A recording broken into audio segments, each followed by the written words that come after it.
نحمدہ و نصلی علی رسولہ الکریم۔ اصل طاقت غصے میں نہیں ہے، نرمی میں ہوتی ہے۔ جو نرمی سے محروم ہو گیا وہ ہر خیر سے محروم ہو گیا۔ بد دعا کے جواب میں بھی اللہ کے نبی صلی اللہ علیہ وسلم نے ہمیں اخلاق سکھا دیا۔ ایک دن ایک یہودی رسول رحمت صلی اللہ علیہ وسلم کی خدمت میں حاضر ہوا اور اس نے السلام علیکم کہنے کی بجائے السلام علیکم کہ تمہیں موت آئے۔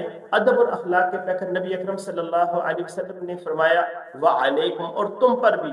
ام المؤمنین حضرت عائشہ رضی اللہ تعالی عنہ یہ الفاظ سن کر برداشت نہ کر سکی، وہ فرمانے لگی وعلیکم ولانا، تم پر بھی موت اور لعنت ہو۔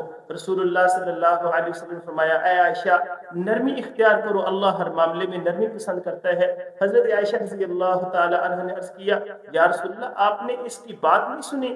آپ نے فرمایا عائشہ کیا میں جواب میں نے نہیں دیا، میں نے اس کا جملہ اسی کی طرف لٹا دیا وعلیکم کہہ کر، اور پھر بہت پیاری اور وہ سنہرا اصول ارشاد فرمایا جو پوری زندگی بدل دینے کے لیے کافی ہے۔ فرمایا اے عائشہ جو نرمی سے محروم رہا وہ ہر خیر سے محروم رہا۔ یاد رکھیں اپنے اخلاق کو سنواریں، کیونکہ نبوت کی سب سے بڑی نشانی اخلاق ہی ہے۔ نرمی انسان کو وہ مقام دیتی ہے جو سختی کبھی نہیں دے سکتی۔ السلام علیکم۔